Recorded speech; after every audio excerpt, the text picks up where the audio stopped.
पहले की जो आईपीसी की कक्षा थी उस कक्षा में हमने धारा 80 यानी दुर्घटना तक जो कि पढ़ा था कि यदि कोई व्यक्ति विधिपूर्ण कार्य कर रहा है तो उस विधिपूर्ण कार्य करने में जो घटित दुर्घटना है उसके बारे में धारा 80 में हमने पढ़ा था। अब हम धारा 81 पढ़ेंगे। धारा 81 के अंतर्गत है कार्य जिससे अपहानि कारित होना संभाव्य है लेकिन वह किसी व्यक्ति की भलाई कारित करने के लिए किया है और अन्य किसी अपहानि यानी कि बड़ी जो अपहानि है उस बड़ी अपहानि को रोकने के लिए जब वह कार्य किया जाता है तो यदि उस कार्य के एवज में अगर छोटी अपहानि भी हो जाती है तो ऐसा जो कार्य है वो विधि के द्वारा क्षम्य है यानी उसको अपराध नहीं माना जाएगा। तो इसके अंतर्गत है कि एक आपको दृष्टांत है इसमें कि एक जलयान था, वह जा रहा था पानी के अंदर और सामने से उसको नौका दिखाई दी। जलयान उस दिशा में था और उसी दिशा के अंतर्गत विपरीत क्रम से नौका आ रही थी। चूँकि नौका के समानांतर एक दूसरा जलयान भी आ रहा था, अतः यह निश्चित था कि वह जलयान या तो एक नौका को टक्कर मारे या उस दूसरे आने वाले जलयान को। तो जो पहले वाला जलयान था उसने नौका को टक्कर मार दी और नौका को टक्कर मार करके उसने 5 व्यक्तियों की मृत्यु पारित कर दी। ऐसी अवस्था के अंतर्गत उस व्यक्ति को धारा 81 का लाभ दिया गया और उस जहाज़ का जो चालक था उसको इस आधार पर लाभ दिया गया कि अपहानि कारित होना तो संभव था, पूरी तरह से था कि अपहानि कारित होगी, लेकिन उस अपहानि को उसने बड़ी अपहानि से रोकने के लिए छोटी अपहानि कारित की तो उसको धारा 81 का लाभ मिल गया। यदि वह जहाज़ किसी दूसरे जहाज़ को टक्कर मारता तो उससे अधिक व्यक्तियों को इंजरी होने की संभावना थी। तो इस प्रकार से जहाँ बड़ी अपहानि कारित होती हो और उसकी एवज में यदि छोटी अपहानि कारित हो तो उस स्थिति में धारा 81 का लाभ जो कि मिलेगा। तो ये हमारी धारा 81।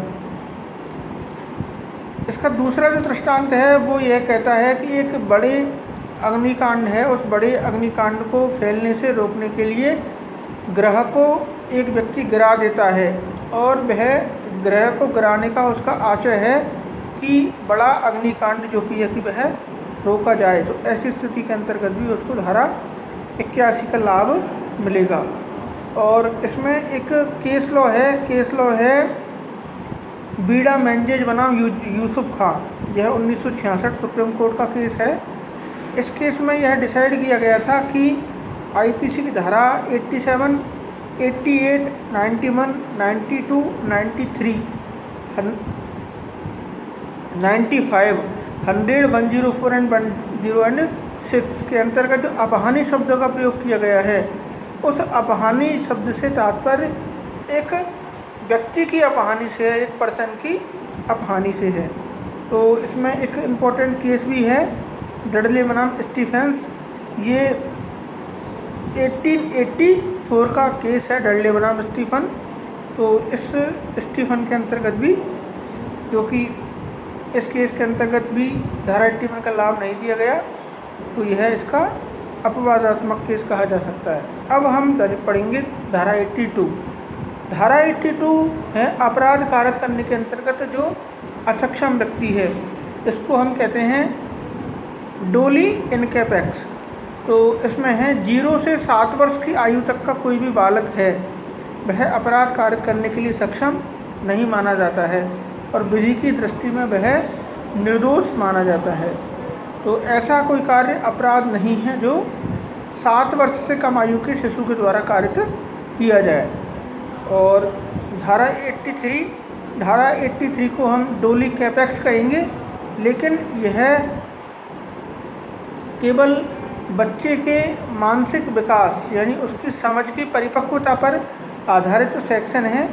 यानी धारा 83 में है 7 वर्ष से अधिक लेकिन 12 वर्ष से कम आयु का अपरिपक्व जो समझ का शिशु है उसका कार्य। तो यह कोई बात अपराध नहीं है जो 7 वर्ष से अधिक लेकिन 12 वर्ष से कम आयु के अपरिपक्व समझ के शिशु के द्वारा की जाए।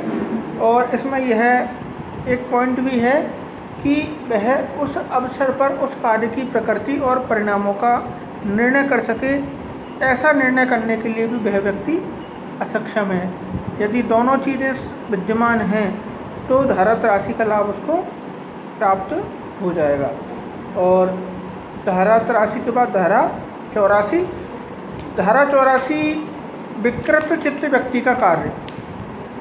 तो इसके अंतर्गत है कोई बात अपराध नहीं है जो ऐसे व्यक्ति के द्वारा की जाए जो कार्य करते समय अपनी चित्त की विकृत चित्तता के कारण उस कार्य की प्रकृति या वह जो कुछ भी कर रहा है वह दोषपूर्ण है या वह विधि के प्रतिकूल है, जानने के अंतर्गत यह असमर्थ है। तो यह जो धारा है यह विकृत चित्त व्यक्ति के कार्य से संबंधित है। और यह मैग्नॉटन का जो मामला था, उस मैग्नॉटन का मामले में यह जो कि है कि इस धारा पर जो कि है कि जोर दिया गया था। तो मैग्नॉटन का मामला इसी धारा से 84 से जो कि संबंधित जो कि है कि है। इसके बाद धारा 85।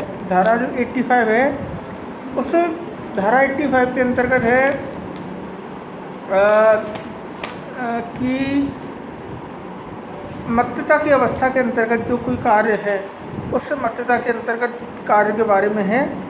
तो ऐसे व्यक्ति का कार्य जो अपनी इच्छा के विरुद्ध मत्तता में होने के कारण निर्णय पर पहुंचने में असमर्थ है। यानी कि इस धारा के अंतर्गत जो मत्तता है वह अपनी इच्छा के विरुद्ध है। और एक है स्वैच्छिक मत्तता जो धारा 86 के अंतर्गत है। तो धारा 85 में अस्वैच्छिक मत्तता है और नॉन वॉलेंटरीली टॉक्सिकेशन। कोई बात अपराध नहीं है जो ऐसे व्यक्ति के द्वारा की जाए जो उसको करते समय अपनी मत्तता के कारण उस कार्य की प्रकृति या उस कार्य के परिणाम को जानने के अंतर्गत असमर्थ है। लेकिन इस धारा के अंतर्गत यह आवश्यक है कि वह मत्तता उसकी ज्ञान के बिना या उसकी इच्छा के बिना जो कि उसको दी गई हो। ज्ञान और इच्छा का अभाव होना इस धारा का अहम तत्व है। और धारा 86 के अंतर्गत है कि अपनी इच्छा से कोई व्यक्ति मत्तता करे, स्वैच्छिक मत्तता। तो स्वैच्छिक मत्तता के कारण अगर कोई व्यक्ति अपराध करता है तो उसको धारा 86 के अंतर्गत है। धारा 85 में एक इम्पॉर्टेंट केस भी है, वो है डायरेक्टर ऑफ पब्लिक प्रोसिक्यूशन बनाम वियर्ड। तो ये केस इसका 85 का इम्पॉर्टेंट केस है। अब हम पढ़ेंगे धारा 86। धारा 86 के अंतर्गत है किसी व्यक्ति के द्वारा मत्तता जो विशेष आशय या विशेष ज्ञान का उसके अंतर्गत होना अपेक्षित है। यानी उन दशाओं में किसी कार्य को अपराध होना नहीं कहा जाएगा जब तक कि वह विशेष आशय या विशेष ज्ञान से नहीं किया गया हो। जैसे कि दो व्यक्ति मिलकर के मदिरा पीते हैं और दोनों के पास ही एक्टिवा 6G है रेड कलर की, और गाड़ी का कलर एक होने से दोनों भूल में पड़ जाते हैं। तो ए बी की चाबी लेकर के बी की गाड़ी अपने घर ले जाता है और बी है वो ए की गाड़ी अपने घर ले जाता है। चूँकि यहाँ मत्तता दोनों ने स्वैच्छिक की है, लेकिन अब ए बी के विरुद्ध या बी ए के विरुद्ध चोरी का केस नहीं लगा सकता।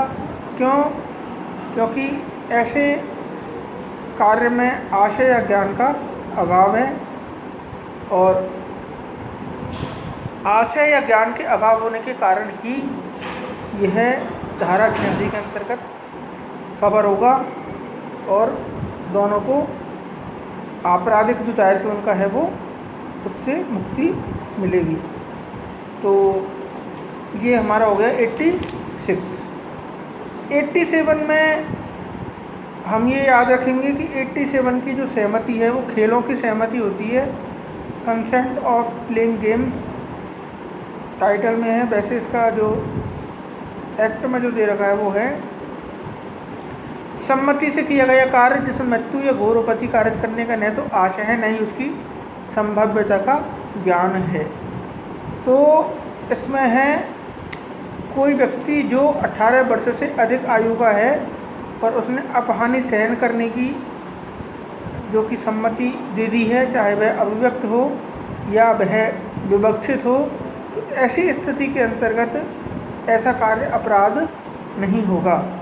यानी इसका दृष्टांत है, ए और बी आपस में पटेबाजी करने के लिए, कुश्ती लड़ने के लिए सहमत होते हैं और एक प्रायिक अनुक्रम में वह खेल खेला जाता है।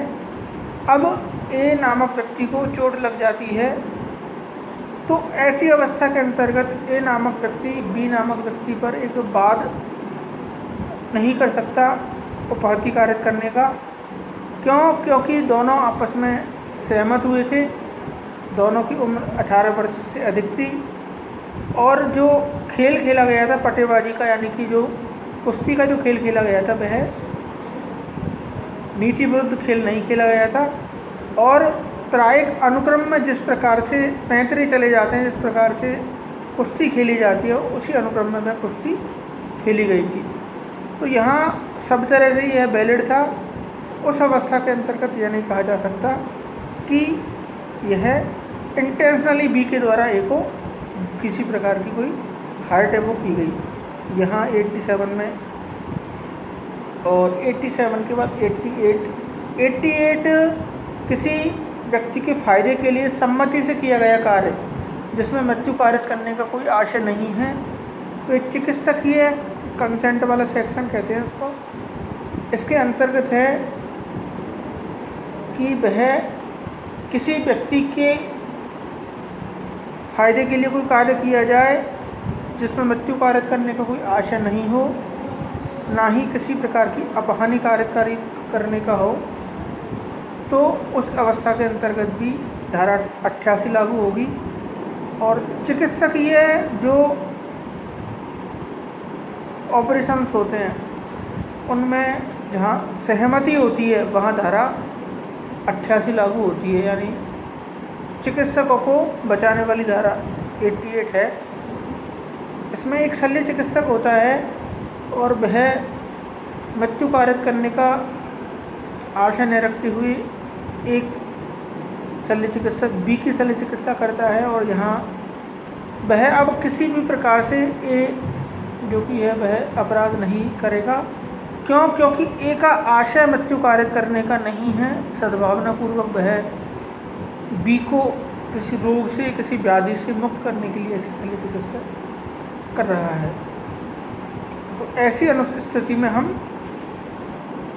धारा 88 को जो कि पढ़ेंगे। धारा 89 थोड़ी एक डिफरेंस क्रिएट कर रही है और यह गार्जियंस से रिलेटेड धारा है कि संरक्षक के द्वारा उसकी सहमति से शिशु के लिए या उन्मत्त व्यक्ति के फायदे के लिए सद्भावनापूर्वक कार्य। यहाँ एज हमको देखनी पड़ेगी। धारा 89 में एज कम से कम 12 वर्ष से कम है, यानी कि 12 वर्ष से कम, 12 वर्ष और 12 वर्ष से ऊपर का व्यक्ति इस धारा के अंतर्गत सहमति देने में सक्षम है। लेकिन 12 वर्ष से कम आयु के बच्चे की सहमति यहाँ पेरेंट्स के द्वारा दी जाती है। तो धारा 89 थोड़ा डिस्टिंक्शन है धारा 89 का, मतभेद जो कि इसमें अंतर है। तो कोई बात जो 12 वर्ष से कम आयु के या विकृत व्यक्ति के फायदे के लिए संरक्षक के द्वारा अभिव्यक्त या विवक्षित सम्मति से की जाए तो वह अपराध नहीं होगी।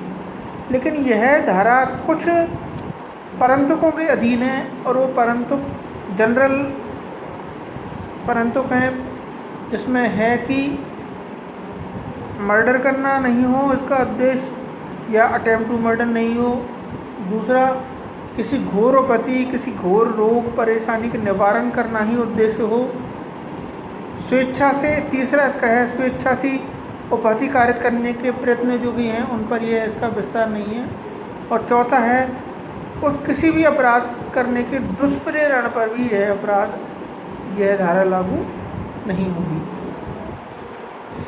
इसका जो दृष्टांत है वो दृष्टांत ये कहता है कि क्या सद्भावनापूर्वक अपने शिशु के फायदे के लिए उसकी सम्मति के बिना, यानी कि उसकी एज कितनी है 12 वर्ष से कम, उसकी सम्मति के बिना उसके फायदे के लिए सद्भावनापूर्वक वह अपने शिशु की शल्य चिकित्सा करवाता है।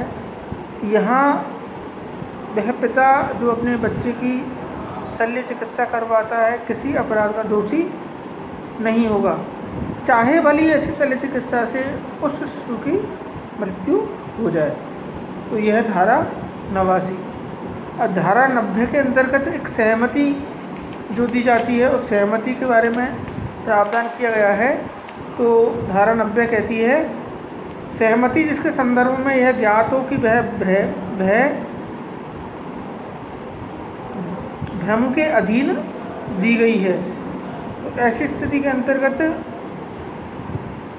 कोई सम्मति का नहीं मानी जाएगी जब वह किसी प्रकार के भ्रम के अधीन दी गई हो या किसी ऐसे व्यक्ति के द्वारा दी गई हो जो चित्त विकृत चित्त है, या जो वह अपनी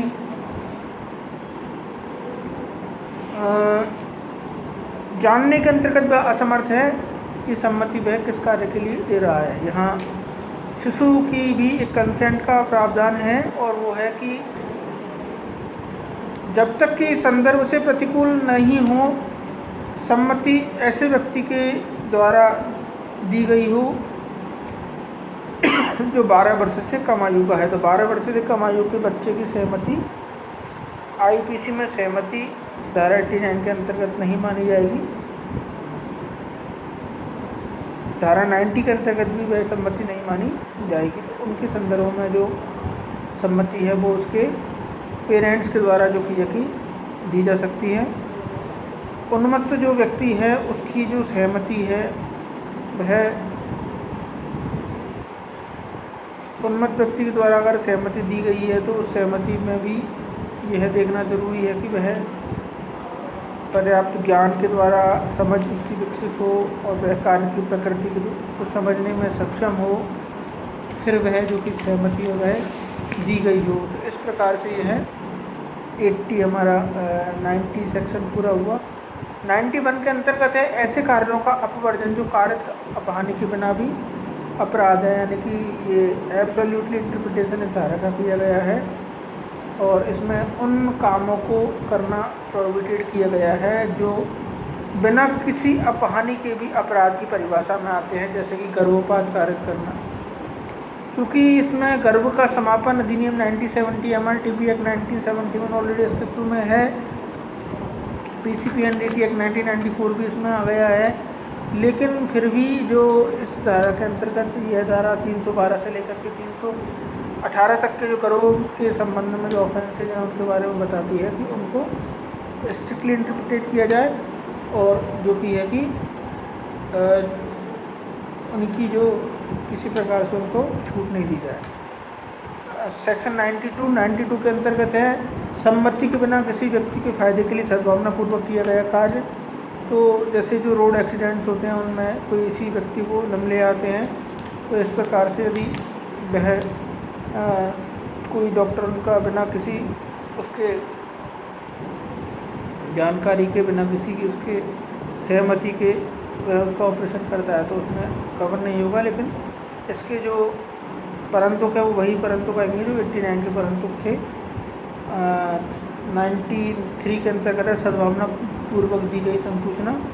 तो यानी कि सद्भावनापूर्वक दी गई संसूचना किसी अपहानि के कारण जो कि यदि अपराध नहीं है जिससे कि वह उस व्यक्ति के फायदे के लिए दी जाए, यानी कि सद्भावनापूर्वक यदि वह है, यानी कि एक शल्य चिकित्सक किसी रोगी को सूचित करता है कि 2 दिन बाद उसकी मृत्यु हो जाएगी, तो वह किसी अपराध का दोषी नहीं है, क्योंकि वह कार्य जो कि यदि ऐसा है। 94 के अंतर्गत है कि वह कार्य जिसको करने के लिए किसी व्यक्ति को दबचे को द्वारा व्यवस्थित किया गया है। तो ऐसी स्थिति के अंतर्गत इसके 2 अपवाद हैं।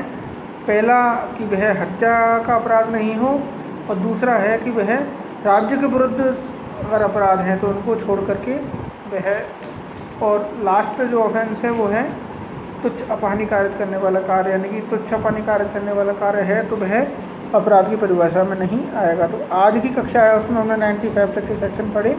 आगे की जो कक्षा है उसमें हम 96 से लेकर के कंटिन्यू करेंगे। तो आज के लिए बस इतना ही सफिशिएंट। ओके।